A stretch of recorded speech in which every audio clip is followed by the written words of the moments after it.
Good afternoon, good evening. Welcome to our seminar, our ASF webinar series here at Merck MSD Animal Health.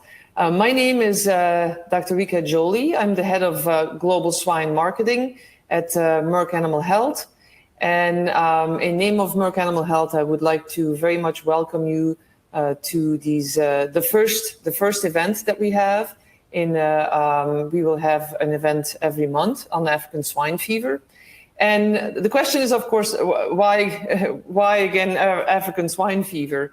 We had a webinar series a couple of years ago, and at that time, African Swine Fever seemed still far away from us. We were then experiencing the outbreak in China, and of course, at that point, our Asia audience was a lot bigger. Now, wind forward, with the recent outbreak in the Dominican Republic and also Haiti, everybody is very much on high alert because the question becomes, where will the next outbreak go to, or where will it happen? And so we thought it was very appropriate to refresh our knowledge on the subject. African swine fever is obviously still a disease where there is no cure, no vaccination. The only thing that we can really do is biosecurity, make sure that the disease does not spread from across countries, across boundaries. And so it is very, and we also can rely on the experiences from other markets. So hence the reason why we decided to once again have a series of webinars with speakers that come from around the globe. And before moving into the webinar, I would like to give you a couple of housekeeping items. The webinar itself will last about 90 minutes. Today we have 2 speakers, plus then there is also time for Q&A. Throughout the presentations, you can feel free to enter your questions into the Q&A box. And then if you stay with us for at least 70 minutes, then you will also be given a certificate. You will find that in the certificate box on your console. So that is our thank you for staying with us for at least 70 minutes. And then today's presentations will be offered in Spanish, but there is a simultaneous translation tool on the Interprefy box. So we can you can use that feature by muting your media player and then choose the language and the connect button. So then you will have the simultaneous translation. So with that, I wish you all an enjoyable afternoon here, or an enjoyable next 90 minutes listening to our speakers. So let's move now to our first speaker, Dr. Andres Gonzalez Serrano.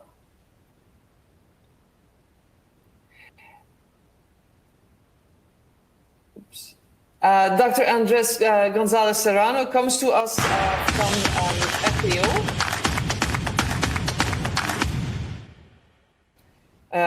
He comes to us from FAO, where he is the the Livestock Development Officer for Latin America and the Caribbean.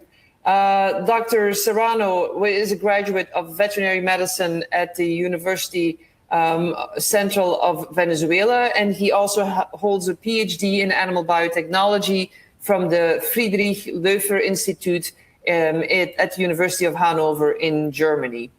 So Dr. Serrano is an expert at the international private sector in the animal biotechnology sector, and he's also has experience as a professor at the veterinary school of Gießen in Germany. And with that, I will pass the word on to Dr. Serrano. Again, thank you very much for being with us. Dr. Serrano. To all of you, I would like to express my gratitude for having been invited to this seminar on behalf of the Regional Latin America and Caribbean Office of FAO, to thank you all for considering us to be here in this opportunity, which is very timely and relevant as far as taking the problems of the ASF because of the reinsertion of ASF in the Americas after 40 years that this disease was eradicated. So the presentation that we have brought for today has to do with prevention and preparedness before ASF in Latin America and the Caribbean, and some consideration from the FAO regional office we've done in the search with some of the countries officer and also the FAO animal sanity at the regional level. I want to tell you that FAO is working at this moment and during all the actions to be developed for ASF within the general framework of the transboundary animal diseases in the bipartite unity with the OIE. So I'm going to start my presentation and to remember the importance or the relevance of the production of pork meat because it is the highest consumed type of meat with 36% of the meat that we with the growth that in the previous years have been stable. This represents to us a significant source of animal protein, and in Latin America and the Caribbean, we produce approximately 18% of pork.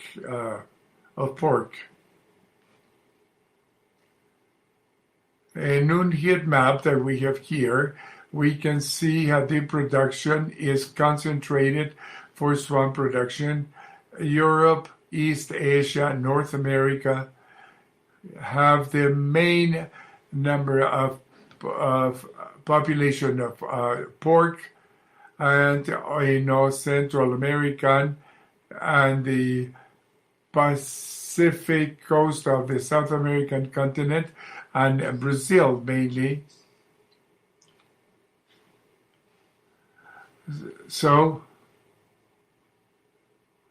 this distribution is taking us to take the importance of swine production for Latin America and the Caribbean.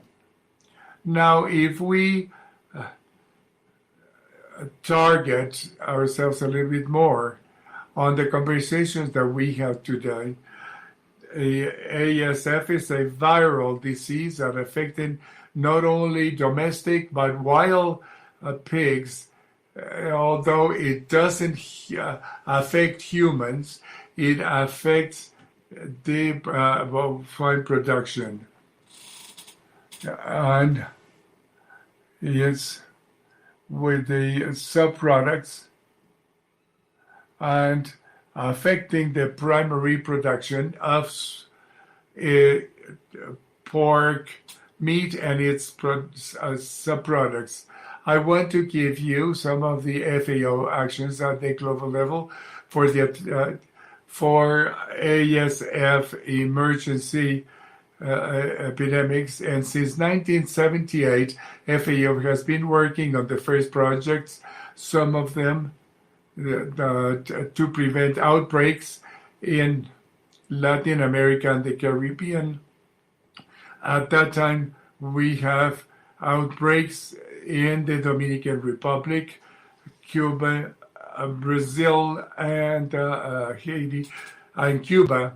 And FAO is focusing its activity in evaluation and early alert in the creation of local skills to attend emergency, in creating a global and regional coordination, in created mapping and modeling for the social impact of the disease, and also in the communication of risks. FAO has a structure that parts from the CVO of FAO, which is the veterinary aspect, that starts with the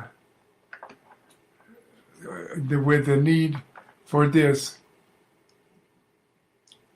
And electron, which is affected the transfer and the MSAH, which is the center for additional law. These three groups depends on the FAO veterinary services, and through the coordination of these instances, it's directed and the deployment is done for technical assistance during animal emergency.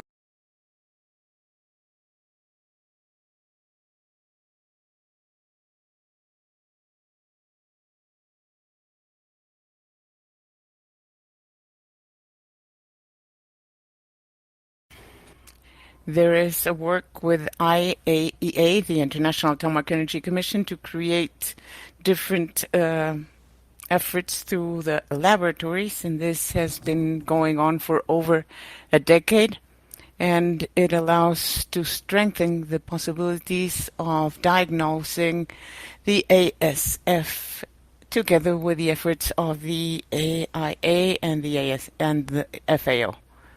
Some examples of concrete actions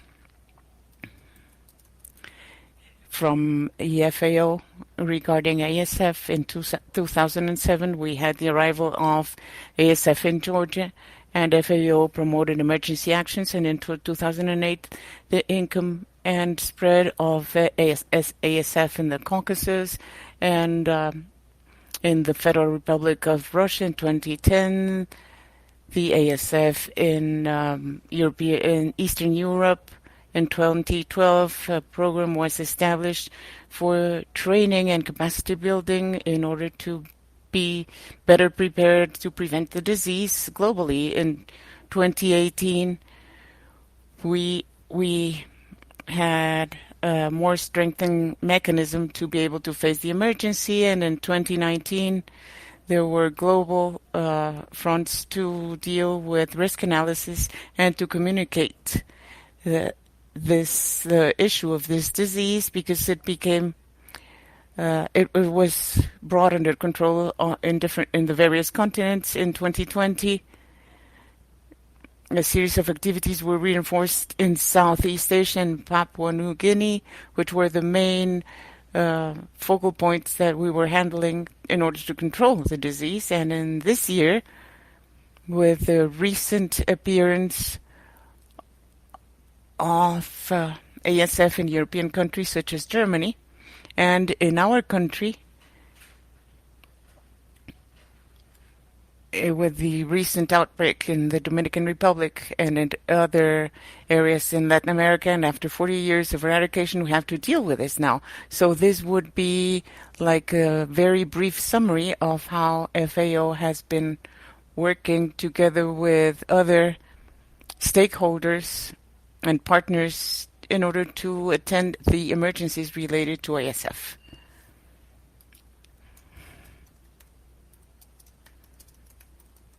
Now going back to Latin America and the Caribbean, I'd like to mention two projects to deal with ASF in Latin America and the Caribbean.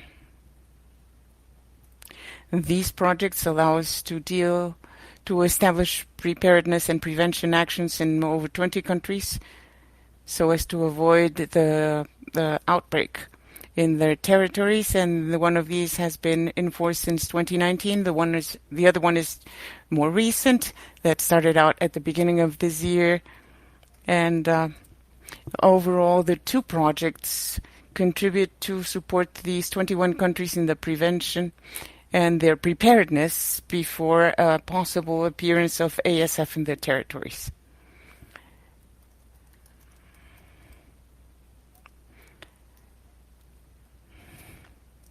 Now, as significant data, I can show you some information contributed by these 21 countries that allow us to establish averages on commercial pig populations in these countries with an average of approximately 1 million pigs per country. As regards commercial producers,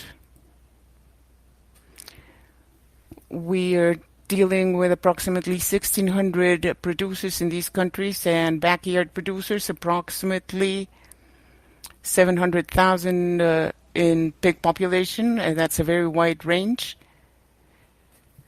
We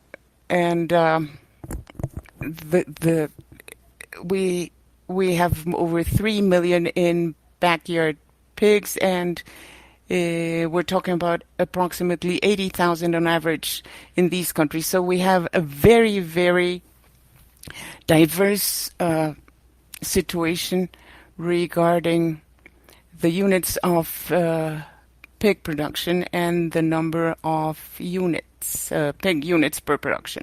Now, these projects allow us to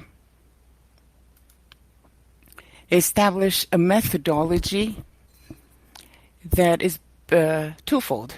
Well, basically, it entails 4 stages, but these have allowed us to establish our work in the following way. First, we created a preliminary assessment to have an idea of what each of the different countries is doing, and that is where we identified the gaps. Then, based upon the responses, we developed a proposal to improve the prevention plans for ASF and create a contingency plan in case they do not exist in the different countries. We created a roadmap in order to identify the different actions and the resources that will be necessary to put into place, and the establishment of the roadmaps to be able to attain the goals that have been identified. Now, the regional action plan has 3 main goals. One of them is to prevent the entry of ASF in the countries of the region, to design or improve contingency plans, and also to create a list of necessary prerequisites and minimum and basic requirements in order to deal with this contingency in case ASF is brought into the region. So that is why we created 2 ways to support the countries. One network for the development of a contingency plan, and the other one was for the development of prevention plans. And in the midst of these 2, we carry out a preliminary assessment in order to identify gaps and to then create the action roadmap. And all of this together with the support of the technical team of the FAO plus a national task force in each of the countries that has to be multidisciplinary in order to attend at the same time, the personnel at the lab, epidemiological staff, quarantine staff, etc., for transborder control, etc. And so these are this is the multidisciplinary effort in a nutshell. So the essential measures that are obtained while we implement this technical cooperation projects are the permanent coordination with the official veterinary services in-house, that is a political and technical organization of the same, the permanent communication with the private sector in order to favor the joint actions of private and public sectors, the monitoring of the regional and international actions in order to keep countries abreast of what is going on in the region, the review and strengthening of critical preventive measures, the development and adjustment of contingency plans, and the strengthening of these plans in case of presence or in the case of having beneficiary countries in the project. These are evaluated through the monitoring and identification of critical points. We'll later describe what these are, focusing on prevention through the in-depth analysis of each of these critical points, such as dumps or garbage dumps. As an example, we study and analyze preventive measures should there be regulatory frameworks, procedures, and training efforts or supervisory plans for the follow-up and improvement of the preventive measures and the creation of a working plan establishing the necessary steps. The critical points are very comprehensive and detailed, but in a nutshell, they include the possible entry of pork meat or byproducts or live animals into the country through legal imports or unofficial imports or smuggling. And this is a point where we analyze risks and biosafety. And the second point has to do with the control of waste coming from planes, ships, or trucks that come from other countries. The second is the control of passengers, and the last one is, and at the internal level, is the control of these dump sites and or garbage dumps that may become an internal point of contact or contagion or spreading of African swine fever.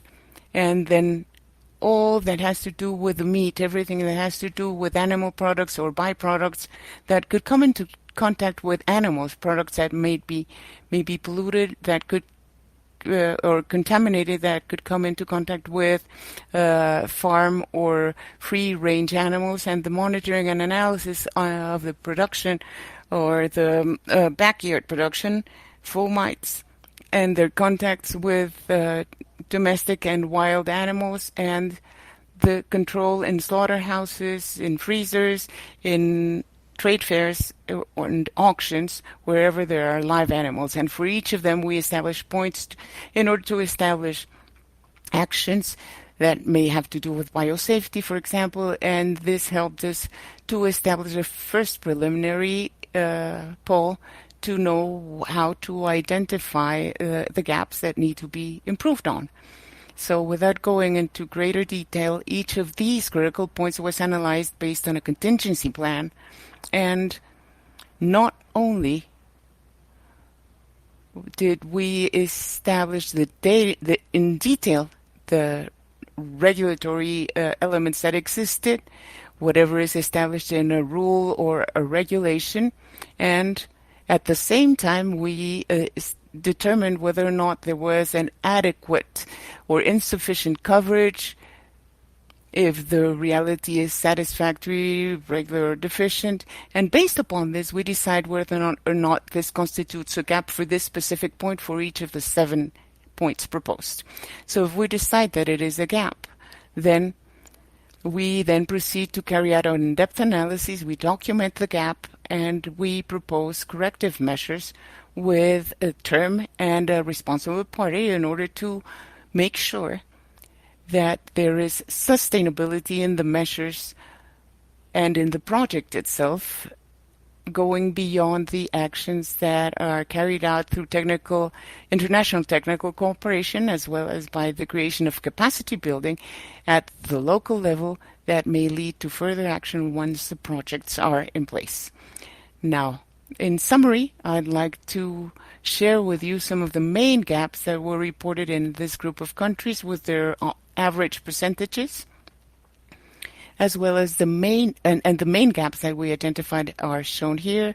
We go from unauthorized trailways that require greater control, the control of sea transportation, air transportation, ground transportation, passengers on ships and on airplanes, the control and access to dump site and garbage dumps, the feeding of animals with waste, the different locations, slaughterhouses, trade fairs, and places where there are live animals present, such as auctions. Also, the presence of veterinary personnel of CVOs in the slaughterhouses, in trade fairs, auctions, and backyard animals. So this is extremely important in order to allow us to have a broader understanding of what these gaps entail. So this is a very detailed effort. Now, Going to the bigger gaps, well, the main are the control of authorized fairways, the control of passengers that move on the ground in that region, and without mentioning, as concerns ground passengers, these are migration processes that occur in Latin America that could be considered as dangerous places for the dissemination of ASF. Then we have controlled access to garbage dumps, the early prevention and identification, and the surveillance of traditional farms. All of these are gaps that were identified when they exceeded 60% of non-compliance in these countries. Now, the list of prerequisites that we mentioned has also been discussed in great detail with the different countries, and we asked them which of these prerequisites, and we're not going to go into greater detail, but I highlighted in pink the main prerequisites that are still not quite up to par in the region. For example, in the case of organizing an action to deal with an emergency of ASF, having the resources to deal with this emergency in the first week, they're still deficient or non-existent in these countries of the region. They don't have the necessary resources to carry out active or passive surveillance of ASF. And in the case of the surveillance of producers, this is a critical requirement that needs to be improved in order to improve the communication of risk regarding the disease and biosecurity, income protocols, backyard farms protocols for trade fairs, in order to have greater or more safer measures in the places where there are live animals. And as regards the private sector, there is a need to improve the joint work agreements with the public sector and the training of veterinaries and producers to strengthen prevention and preparedness actions vis-a-vis ASF.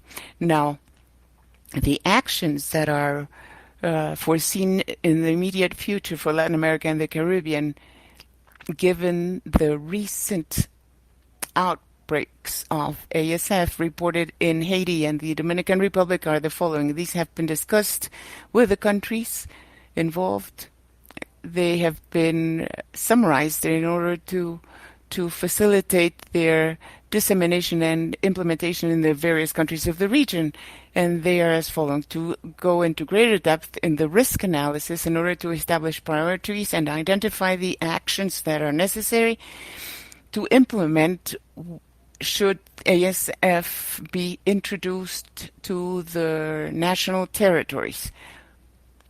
Since there is a closer risk of spread in these regions, and we need to establish a roadmap with the 7 types of entry prevention measures that we mentioned at first.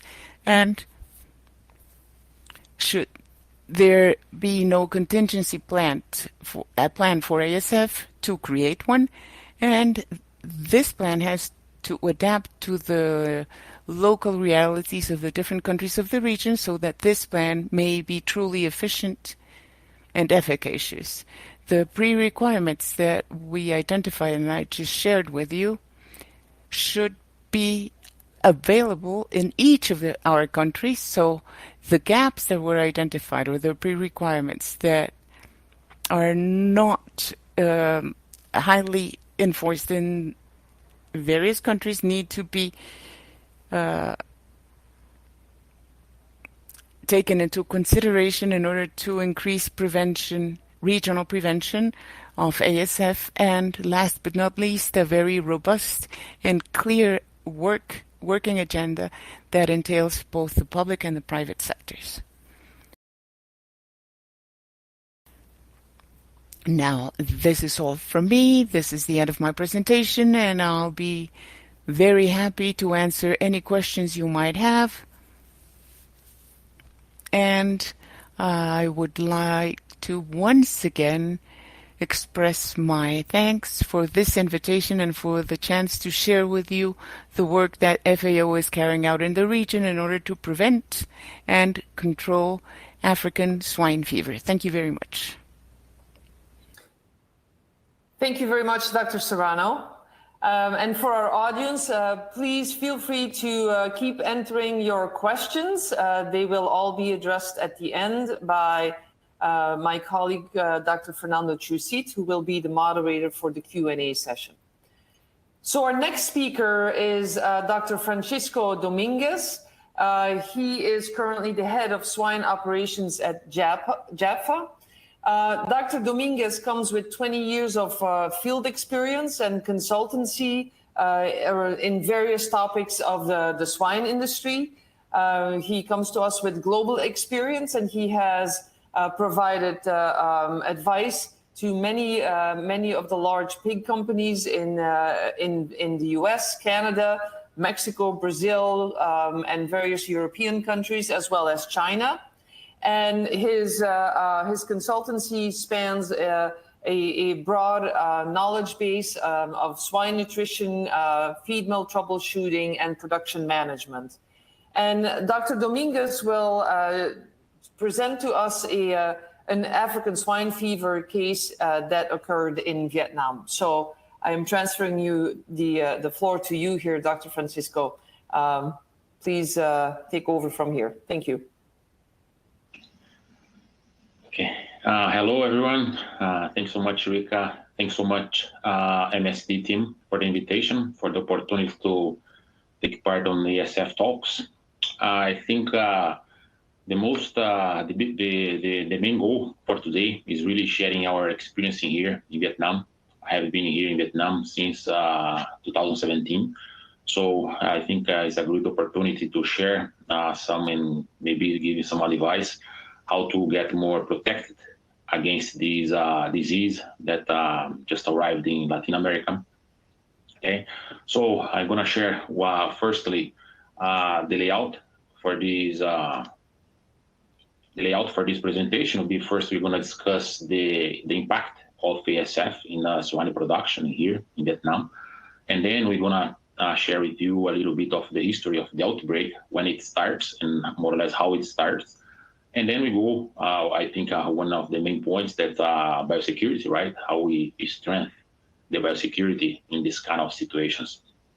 And then how to be ahead of the virus. That's how we say ASF surveillance, how we mean, because really we've got to be ahead of it. If you're not prepared for that, so for sure the challenge for us will be way bigger. And then one question that everybody says, right? So is that possible to survive with ASF around or not? Then we're gonna share our experience with you from now. Okay, first thing, in the Vietnamese market, we see that we are located in Asia, as we all know. Andres put very clearly how is the distribution of the meat production, pork production, consumption worldwide. So here we see that we produce and we consume over than 50% of the pork in the world.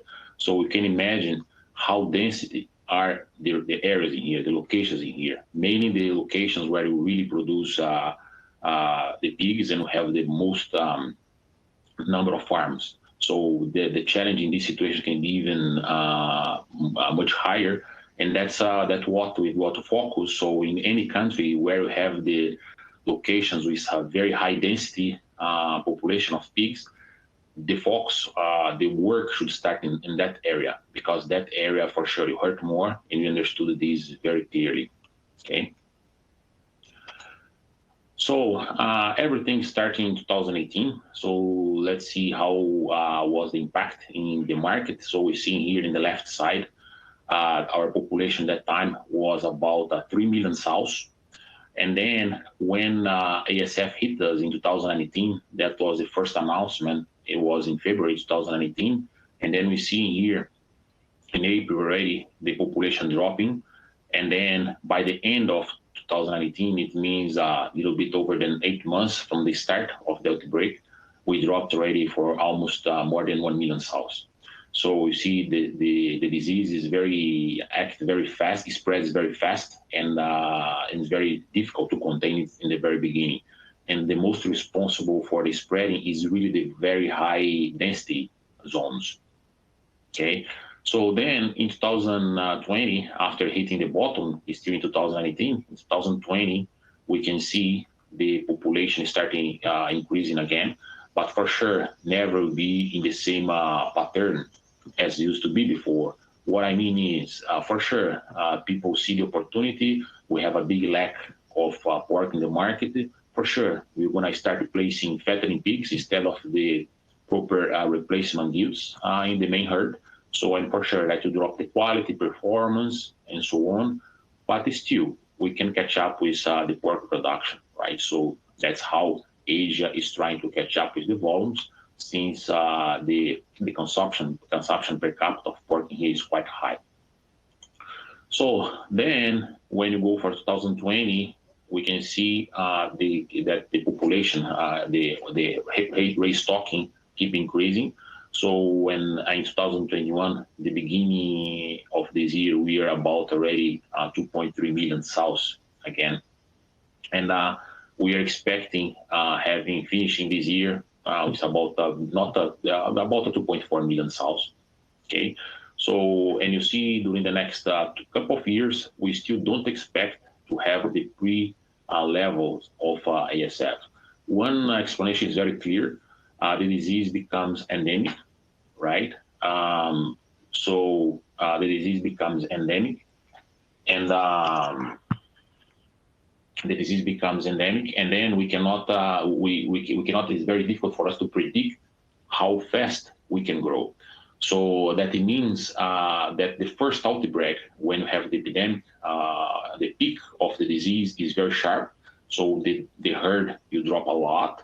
But then afterwards, the second wave that usually comes about 8 or 10 months later will come about, you be more or less 30% from the very first one. First, because of the population is lower, but anyway, people already learned how to deal better with the ASF. Okay, but anyway, the disease will keep going. So here we can show to you all in all. Here can show better to you how all in all the situation of the how was the progression of the disease, the challenge, right? We see that in from 2018 to 2020, we dropped about 42% of the main sow herd, and we are catching up by 7% until 2020. So as we discussed, we take until 2024 to catch up about 80% of the pre-ASF levels. If we see the main, the fattening herd, the grower herd, so we dropped 40% of the overall population, and we catch up already with about 23% by 2020. But anyway, it's a long way to go, because when you repopulate the farms, we really need to be aware about the modern concept of biosecurity. It cannot be the same as used to be before. We've got to do change, lots of change, definitely. So with that said, we can see here the pattern for the price, for the market price, right? So in the left side, you can see the price as used to be in 2018, by the end of 2018, pre-ASF, previously to outbreak, right? So it was about 48,000 Vietnam dong per kg, but this is a historic price for us. Always has been more or less like that, 45, 48,000. So then, as soon as the ASF came, we see that in 2019, prices started dropping, because the main reason is regarding liquidation. So everybody gets scared. So everybody starting selling the pigs before catch the disease. So then for sure, we have oversupplies in the market, and price go down quite fast. But as soon as this challenge, the first challenge go through, we see the price catch up very fast. So we have the price is really skyrocket, and then main reason is because of lack of pork supplies. So then through 2020, we got quite a stable price, but in the very high top level. But we see the government, the local governments, always they come with some actions to put pork in the table of the people, right? So, for instance, we have been importing live pigs from Thailand, and also we have been increasing import of frozen meat. So, and not just a pork, but different kinds of proteins. So that also helped to bring meat to the table for people. And at the same time, we see here a drop of the weight, but of the price. But anyway, very reasonable price for who needs to recover from a big outbreak, from big losses as we had before from the beginning of the outbreak. Okay, so when you see the bottom line in the right side, the average price, the historic price for Vietnam, always about 47, 49,000 Vietnam dong per kg. So when you see that after ASF, we are still keeping up with that. So has been not a big deal at this point, but for sure you have a lot of ups and downs in there. Yeah. Okay. Then how did everything start? So I think for sure the word here heard very well when the outbreak started in China in 2018. So in different areas and actually spreading quite fast across the country. And as we see in the right side, this is more or less the pattern of all of the disease how they spread inside of Vietnam. So usually all of the challenge that we have in the challenge that happens in China, they'll come to Vietnam about 3 or 4 months later. That's like that. We are very close. We are a close country. So if they have let's say any outbreak in there, FND outbreak, so 3-4 months later you reach Vietnam. It's always like that. So definitely we were waiting for the ASF come. So, but that took a bit longer because for sure we were scared. Government was very scared. So we tried to block as much as we could. But anyway, instead of 3 or 4 months as usual, this disease took 6 months to hit Vietnam. So, and then the first case report in Vietnam was in February 2018, where the market started getting panic. So people start liquidate the farms. We can understand very easily the farms that will be under risk, mainly in the high density zones, right? So people start liquidating, and then the panic is already installed.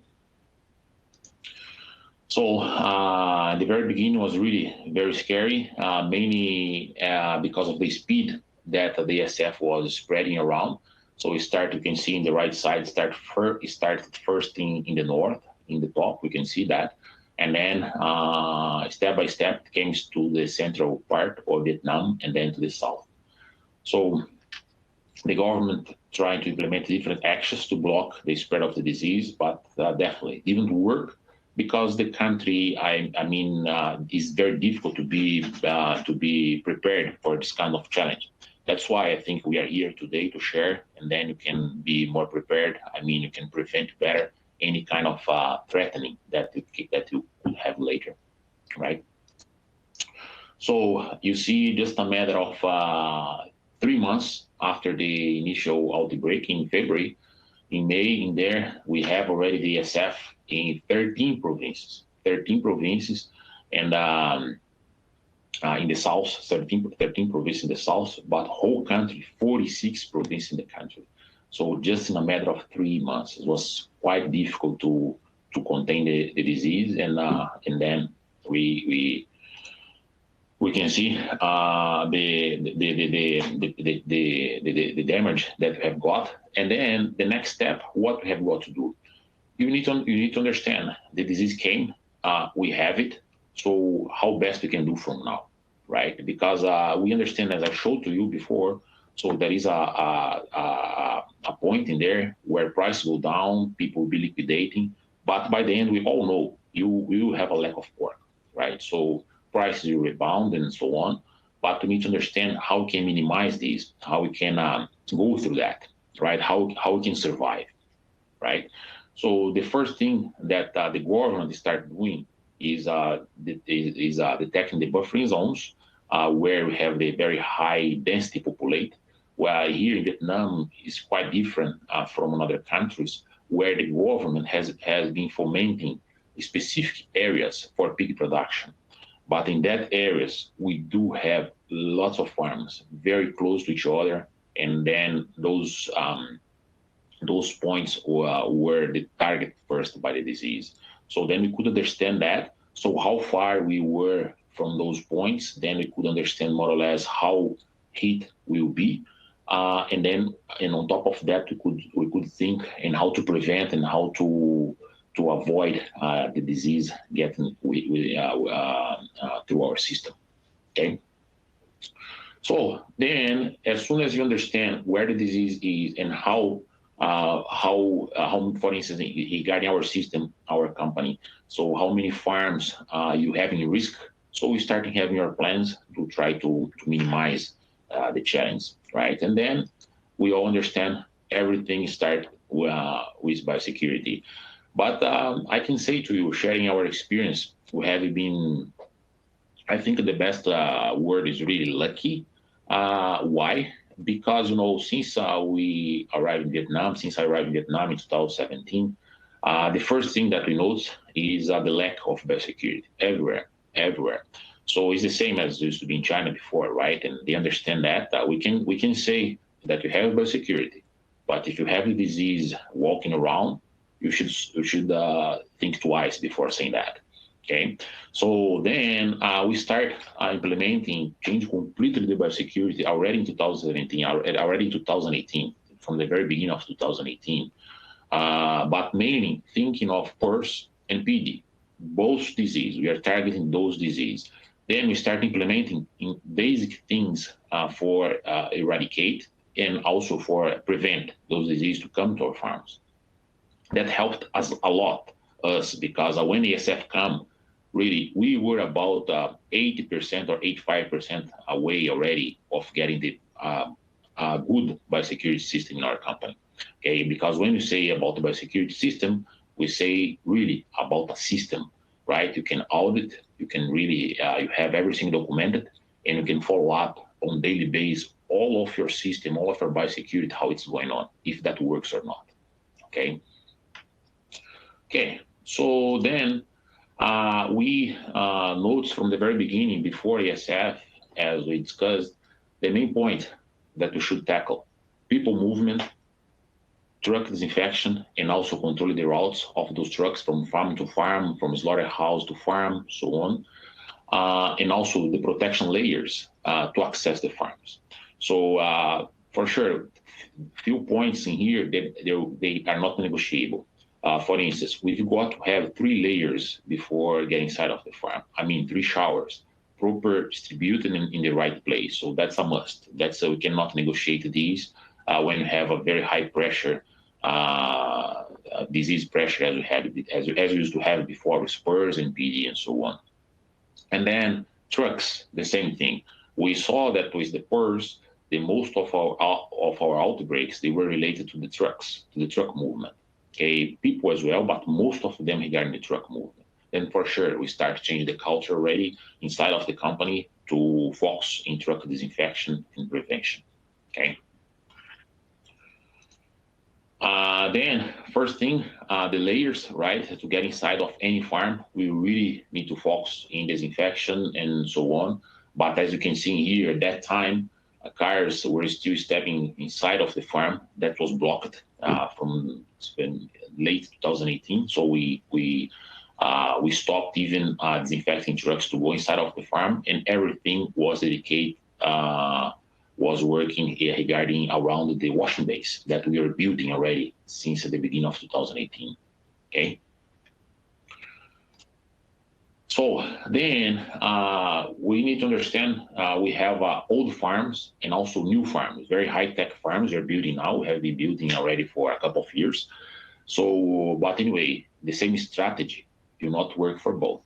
So we really need to understand what we've got to do in your old system, because the layout is quite different, and what you have got to do in your new farms. that you have the opportunity to put things in place, the right things in place from the very beginning, right? So when you see here, the target for us is really creating the 3 layers. So making sure people need to shower in 3 times. But we also upgrade the quarantine process, right? So we understand the people movement, where these people are coming from. External visitors, for instance, they'll not get inside of our production area without 3 nights quarantine. Impossible. You'll not. That's a rule, and that works. So the trucks never more get inside of the farms. But how can we change some things? For instance, the farm was designed for the truck, bring feed inside of the farm, pick up piglets inside of the farm. Then we need to think out of the box and just focus in one point. Trucks can't go inside of the farm anymore. Then we have had different ideas and we start working on that. So then we pull out the loading bays outside. Trucks not more go inside of the farm. The same, no more bag feed, right? That's we don't use these anymore, okay? And then everything in silos. Even we don't have full automation feeding that farms, but we can think out of the box and really making sure feed trucks do not need to go inside of the farm anymore, okay? So this is an example of South Farm, the same for the fattening farm. You see the access for the trucks only now from the main road, very far from what we used to be before, right? Where trucks used to go very close to the production area. So in only with these small changes, we could see big change in the system regarding disease. And as I told you before, this was we could see that before ASF, when we were working, when we were reinforcing biosecurity, thinking of PRRS and PD. Those were our main targets at that time. And then at the same time, I'm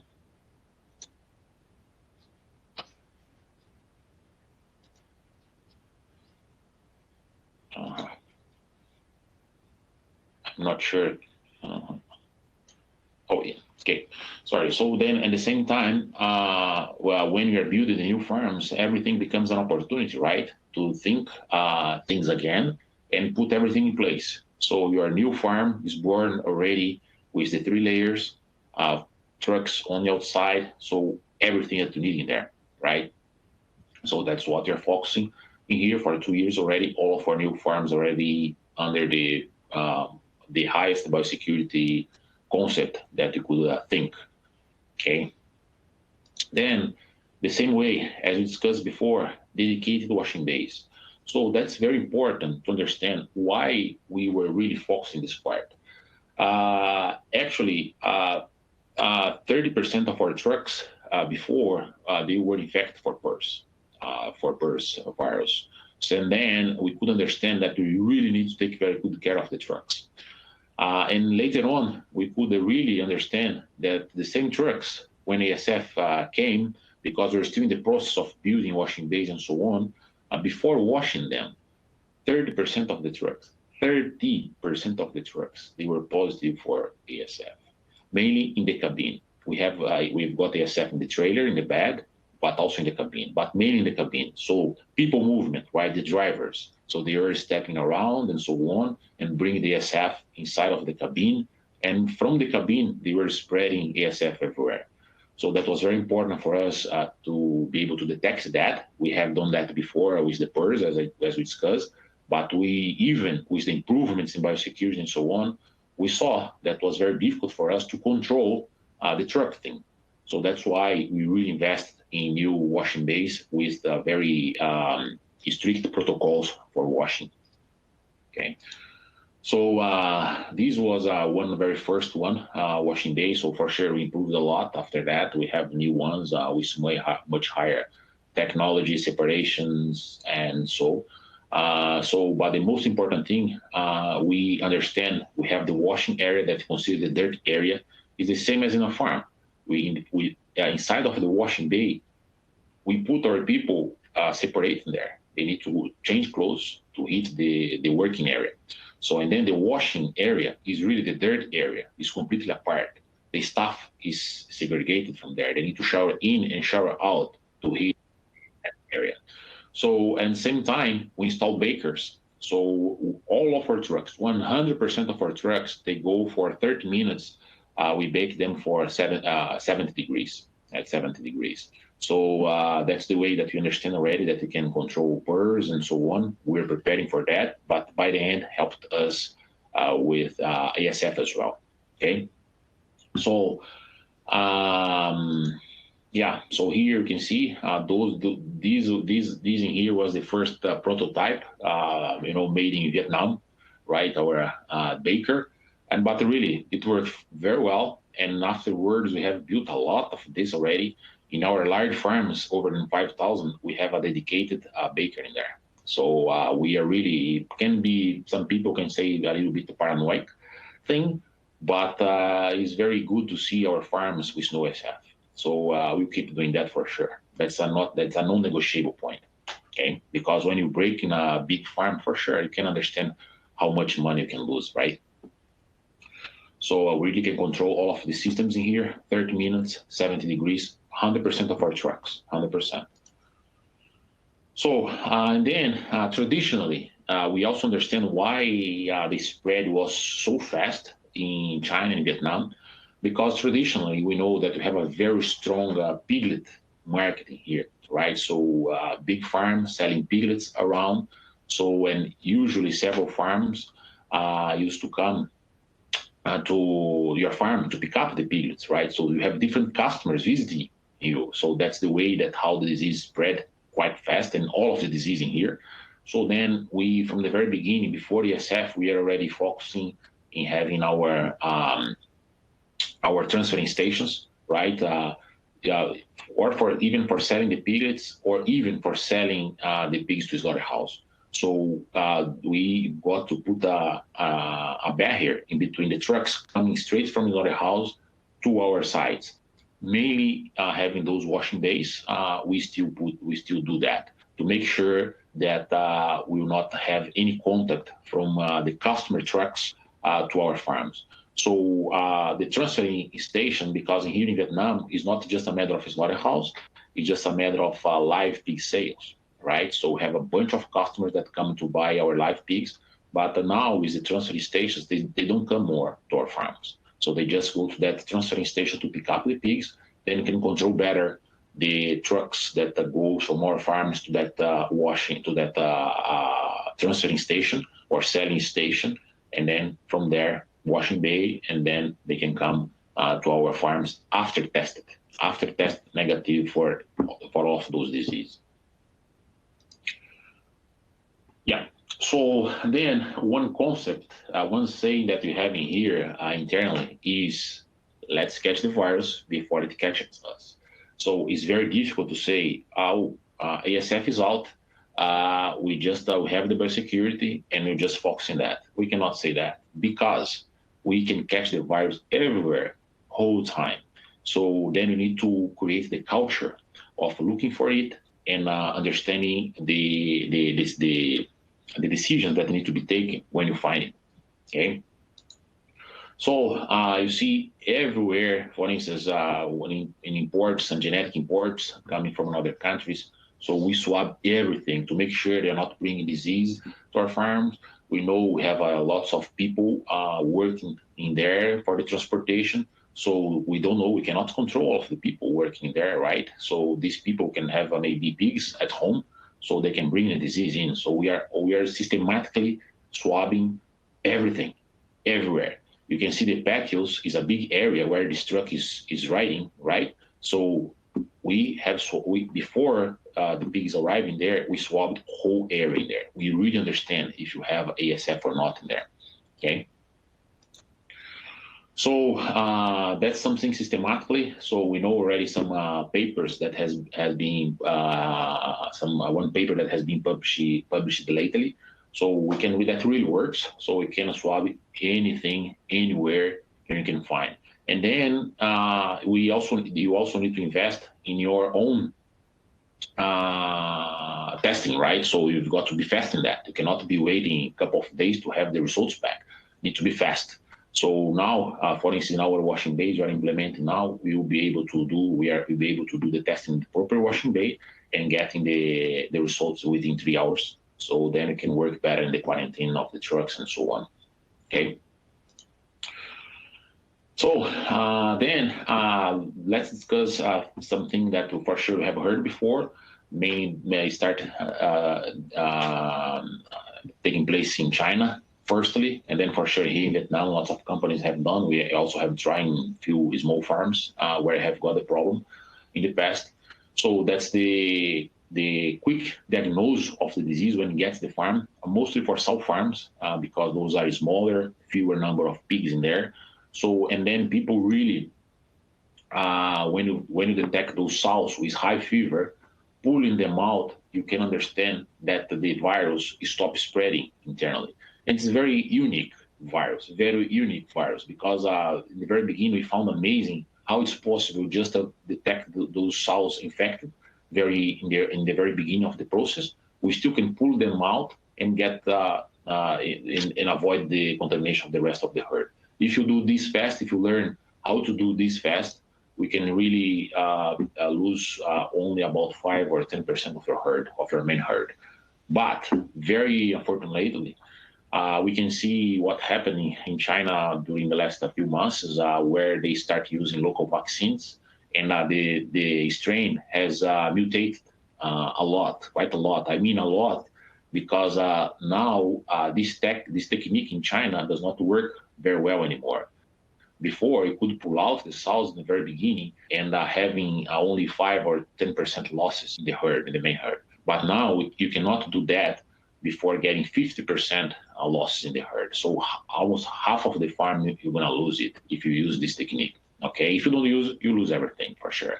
Okay, but anyway, we can see the difference already. This new strain, it seems to be already in Vietnam. We can see different behaviors in the field. For instance, you can catch positive animals with no fever. It's quite different thing that never has happened before. So we can see positive animals. When you use those kind of thermometers to detect them, you cannot find a fever. Them with the fever is something different that's happening. For prevention, we also use formaldehyde in the feed. We cannot control the sources, right, of raw materials, and lots of people work in the feed mills. For sure, they do have pigs at the home, few of them, and you need to be on the safe side. And we also, for sure, if you test the feed in these major outbreaks, I'm sure you can get positive samples out of there. That's why, to be in the safe side, we need to do some work in that. And people, everything ends up in people, right? You really need to focus on that, because it's not a must of training them, making them thinking of biosecurity. You are changing culture. So biosecurity is culture thing. So we really need to train and implement the system where you can keep training them and audit the system. That's the only way that will work. Okay. Yeah. So the main question: it's possible having sustainable pork production without ASF around. So I'm sure that we always have been putting this question, mainly this challenge that we have now in Latin America, right? So I think the main example is coming from Russia, right? You see here the data from 2007 to 2020. They always have been having outbreaks, ASF outbreaks. And on the other hand, Russia, they have been increased the production since very early 2003, where they almost doubled their herd, right? So even with ASF, they're still able to grow. But we can see the kind of herd that we have now in Russia is much higher, is modern farming, let's say like that. And then we can understand how they can really invest in those biosecurity and protection. So we see that most of them, at 88% of those farms in Russia now, they are very high-tech farms, very, very high-tech farms with the proper biosecurity. So that's how they can survive with the ASF around, right? So we see, as we saw before in our pictures, the same concept that we do when we are building a new farm. we understand the layers and so on, how we've got to place it to make sure we keep not just the ASF, to make sure we keep any disease outside, right? Yeah. So I'd like to say thank you so much, and hopefully we could share some good insights and help you.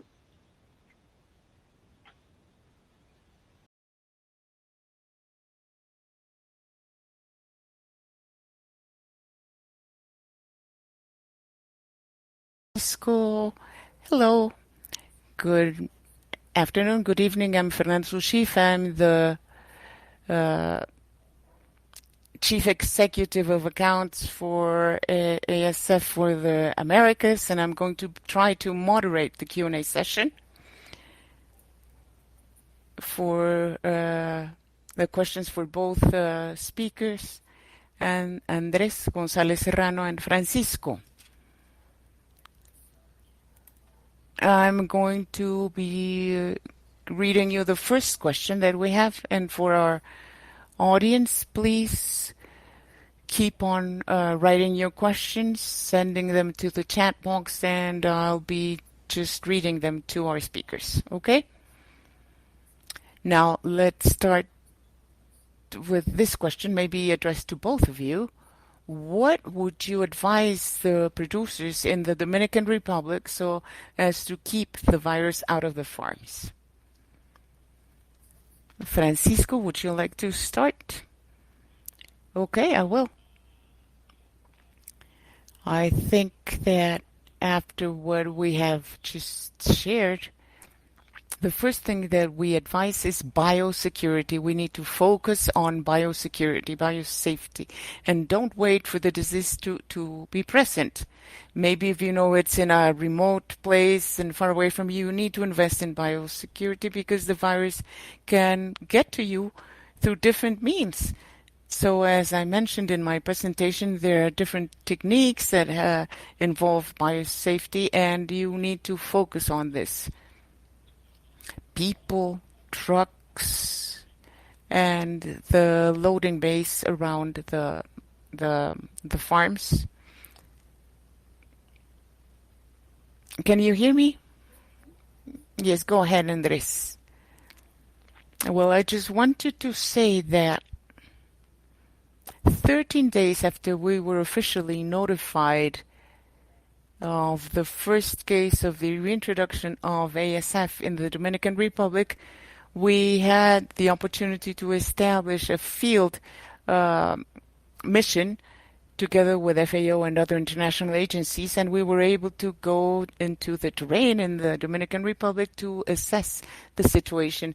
And as Francisco rightly said, biosafety is one of the main factors to consider in order to control and limit or curb the movement of animals as well as of people who are in touch with animals in the areas and peripheral areas of contagion. Biosafety is very important to know that preventive measures for the spread of the disease need to start in the peripheral areas, and this is something that is already being done by the veterinary authorities in the Dominican Republic, and that is those were the main recommendations we issued: biosafety, surveillance, and movement control. And this is true not only for the Dominican Republic; it applies to Haiti also, where we also were able to go on a mission. And the main proposal is to have this one island approach. If we do not control the outbreak on one side of the border, then it will not be controlled on the other side of the border. So we need to look at the emergency from a holistic point of view as a comprehensive way of addressing the problem. In the Dominican Republic, in the island of Hispaniola, it is necessary to protect both countries in this island. Thank you. Andres, we're now going to discuss the mission that you carried out in the Dominican Republic and Haiti. The question is, who is leading that control process of ASF in the Dominican Republic.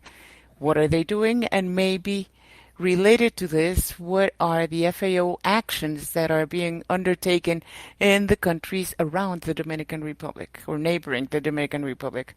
Well, addressing the first part of your question, the actions in these countries are led by the official veterinary services, agricultural services, and their local animal health authorities in Haiti and the Dominican Republic. The mission offered to the official veterinary service their technical expertise and technical support in order to allow them to make decisions in an easier manner, to facilitate the analysis of the institutions, and they issued a series of recommendations. The experts of the mission made a series of recommendations that should be implemented in order to reduce the spreading risk of this disease at the regional level, not just at the local level, since this is a disease that is a threat to all of the region. As concerns the actions undertaken, we think that these have to be based on three main pillars. And this is not just something that is decided by the FAO, but rather by a regional committee that deals with the attention of ASF on the GFTAB, which is the control framework for the border control of animal disease, led by FAO and OIE, but with the support of other organizations, regional and sub-regional organizations. So these actions should be based on three main pillars. One of them is to favor bilateral cooperation between Haiti and the Dominican Republic that is geared to take control of the situation under this one island strategy, and to implement the technical recommendations issued by the mission and the regional emergency committees in order to try and contain the spread of the disease and the mobilization of resources. This is something that will require a lot of funds, both technical and human resources, in order to control it. The resources provided by FAO will not be enough, not even from FAO or any other agency.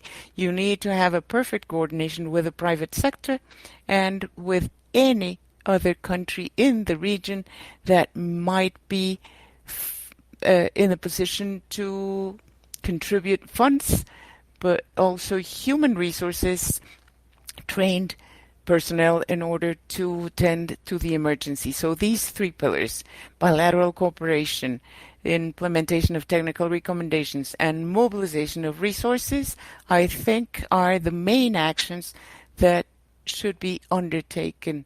And in FAO, that is what we are promoting and implementing from day one when the mission got to that country. And just to add to this, as I said in my presentation, we're working to prepare for Latin America and the Caribbean, all these things ever since 2019 to control the spread of the disease. And this gives us a strong position to help countries to continue reinforcing their contingency plans and the prevention plans, because we already have a working group that is already established that helps us do things quicker now that the threat is at our threshold.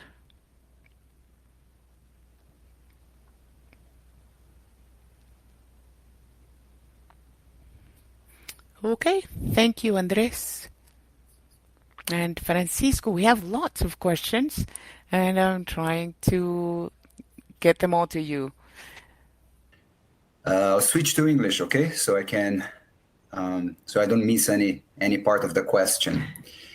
It's a two-part question for you, Francisco. How much is the first, how far is the transferring station from the farm? And how much, roughly, is the investment for putting up truck wash bays and bakers? Okay. That's a very good question. So regarding the distance from the transferring station from the farms, there is no rule for that, because actually you cannot build one transfer station per farm. You should have a bigger transferring station in an area that will be close to your customers. So, but for sure, you'll be far from the farming zone. Usually it's like that. You transfer your pigs from the farm area to those stations that are closer to the big cities. Okay, so there is no rule in how far it should be from your farm, because I usually have the farms very spread around.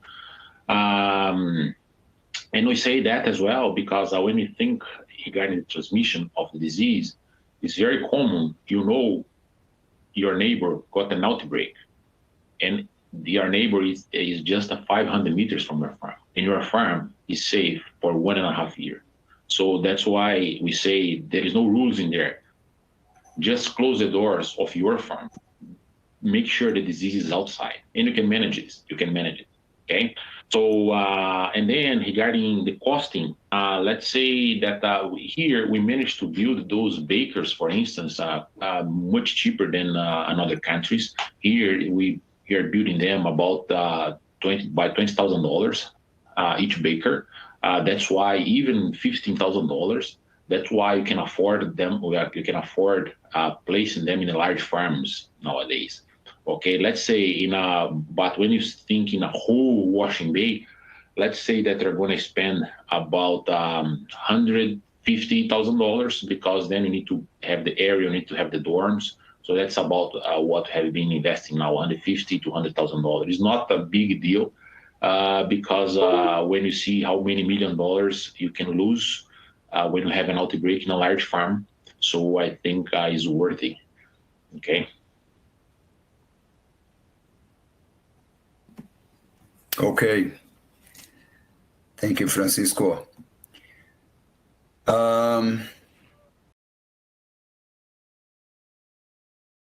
Now, a question for Dr. Serrano. In terms of diagnosis, what would be the best strategy for sampling? On what type of animals should we carry out sampling? And maybe this other question, what type of epidemiologic surveillance does FAO recommend for early detection in countries that are free of ASF in Latin America? Now, as regards the lab techniques, we all know that the PCR test is the one that allows us to establish the most precise and fast diagnosis, while there are other kits for field management that allow for a faster action with a high level of sensitivity. Well, it's still PCR. That is the official test that we recommend. This is based on the work of our reference labs in FAO as well as of the OIE. And I'd also like to say that in this particular case, the support that we have received from our reference labs has been extremely valuable. These reference labs from other regions that have already had broad experience in diagnosing the disease, and we're at present assessing other fast diagnosis kits that have been tested in other regions so that maybe we can implement them for the early surveillance in this region. And now, on the other hand, we believe that it is important to make this urgent call to reinforce all of the field veterinary staff, both the official staff as well as of the private sector staff, so that they can review all the clinical symptoms of the disease, so that in case of detecting any abnormal behavior or any anomaly in the individual animals as well as in the herds or in groups, they may be used for early warning actions, such as decrease in the consumption of water, decrease in the consumption of feed. This is part of this strategy of early alert systems that should be used and reinforced mostly, because all field veterinarians should have this information, but we should also reinforce these campaigns to review the clinical symptoms and information on the disease to move quicker, especially in countries that have compromised laboratory detection capabilities, that do not have a national lab that will deal with this, but that depend on reference labs located abroad. So it takes a long time between the time you take the sample and take it to the central lab and then sending it to the reference lab in another country. So it is important to move quickly through clinical surveillance and attention of the disease.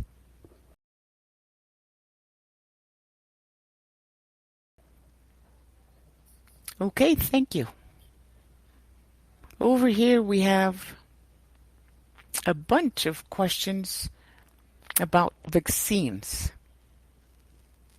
And also people are asking whether Francisco, for example, has already had experience in the use of an experimental vaccine in Vietnam.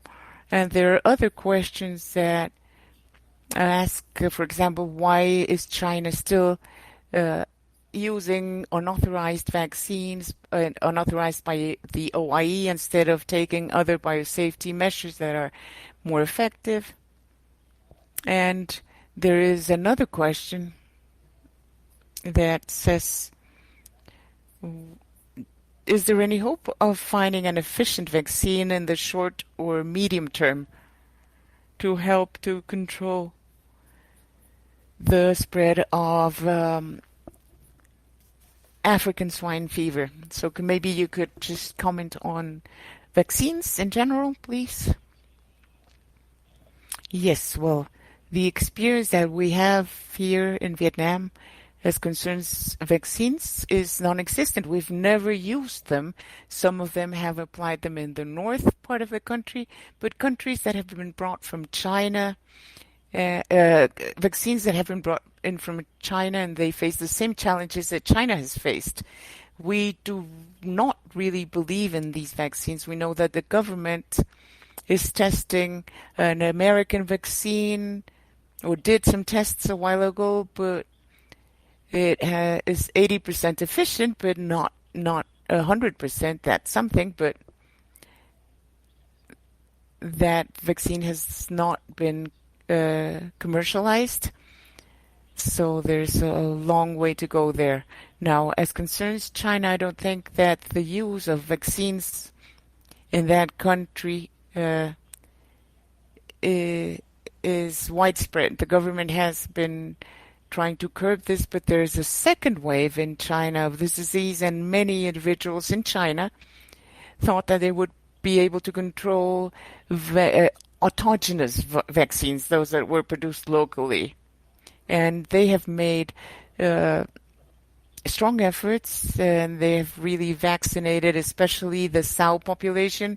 And when we look at the results after 6 or 8 months, well, what they have realized that they already have a strain that has mutated, and that entails a greater challenge. But what we hear here is that the government is really making great efforts. They know, they're aware of the fact that they know that they're not pressing on the use of any vaccines. Now, as we have seen with COVID, well, we hope that once technology allows, we will be able to have a successful vaccine, as in COVID, for this disease, for swine. But so far, there are no efficient vaccines. Some tests, official tests, have been carried out by the government with some registered vaccines, but they only provide 80% efficacy, and that is not going to prevent the disease, the spread of the disease, and therefore they're not interesting for us right now. As Francisco rightly says, what is important is to reinforce or underscore the idea that today we do not have a vaccine that is officially recognized by the OIE. One of the main problems or issues, and going back to the initial theory of having a vaccine for the African swine fever, has to do with the inability of this virus to produce neutralizing antibodies. These are the ones that allow us to, with certain technologies, produce a vaccine. But I believe, Fernando, that what we should be saying and stressing here, aside from the fact that there are no official vaccines, is to tell our audience that the audience who have questions about the vaccines, please do not miss the presentation of Jose Manuel Sanchez Vizcaíno in the last module of the of the ASF webinars that you have organized, because by far he is the world's utmost authority on vaccines for ASF. So please do not miss this presentation. Follow these webinars on ASF and listen to his presentation, because he is the most experienced person as concerns vaccines for ASF. Right. Yes, the doctor will be with us during the last module. Another question.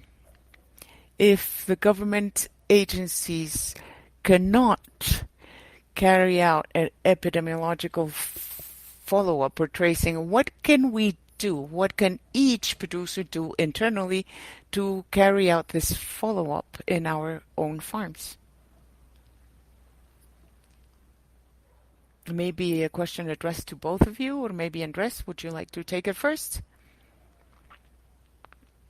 I'm going to add something from the point of view of international organizations such as FAO, which is where I work. We keep on saying that the contribution of the private sector in controlling such a disease such as ASF is fundamental. No veterinary service is going to be able to control the disease without cooperating with the owners of the animals themselves, and the people who actually own the animals. So the challenge becomes even greater when we have a region in which the percentage of small producers with low technological and biosafety levels is quite elevated. In Haiti, we're talking about 90 or 95% of producers, small-scale producers, that have on average 2 or 3 animals per production unit, or per backyard farm. So it is important to have this public-private alliance in order to control the disease, and mainly the campaigns that inform about the risk. There's much that can be done as regards early detection and the notification of anomalies. But, for example, the rules of the game need to be clear, what it is that we need to do, how should we do it, and it is very important to favor transparency in notification, to include compensation. My animals do not only represent my sources of protein, but also my savings capacity by the possibility of certain kind of financial cap maintaining for animals. It will be very difficult if I don't have the compensation. And it's going to happen with me and my small farm once I've notified. The rules of the game from the government and the official veterinary services should be very clear, so there will be a stronger commitment and larger in the various links of the private sector, from the industrial producers to the small farmers. I would like to profit from this question to Francisco. If there is a learning from the point of view of relationship between the private and the public sector, what happened in Vietnam that perhaps we could apply here in Latin America. No, Fernando, I think the situation here in China, there is the rules of the government's notification and eradication. There is a clear-cut rule. If I notify, then how is the government going to do it? Is what people are going to do.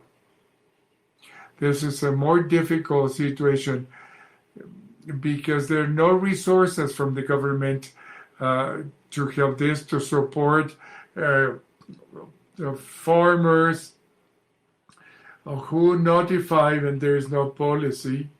And so there was never a clear communication between the producers and the government. There was never anything clear. Thank you, Francisco.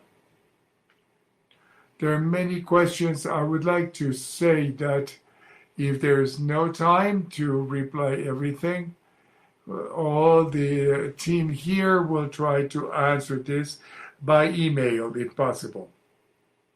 Are qPCR testing done in farms, Francisco? And what kind of animals should be sampled in order to start an epidemiological surveillance? Yeah, that's a good point. That is a good point. Yes, we do the PCR. We sample our animals and follow up with the PCR test.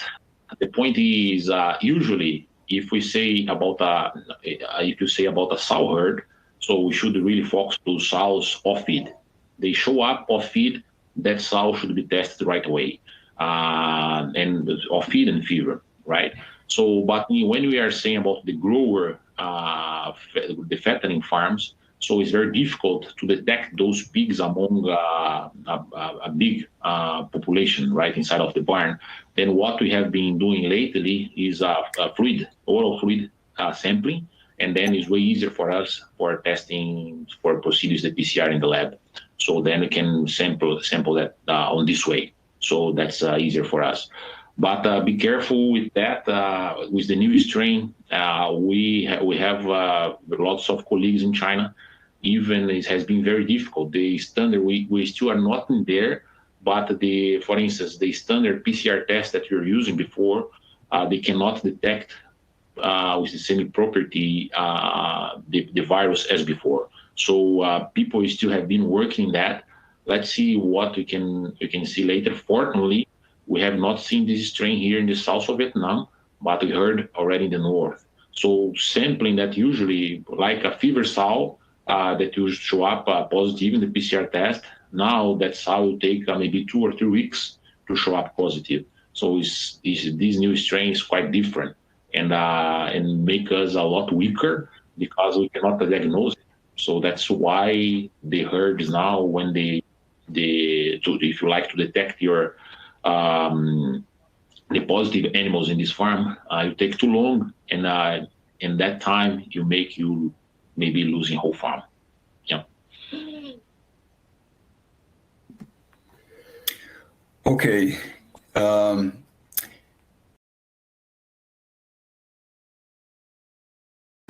The time of the speakers and the audience, we'll try to answer all the questions that we have here. If not, we cannot, we do it lately.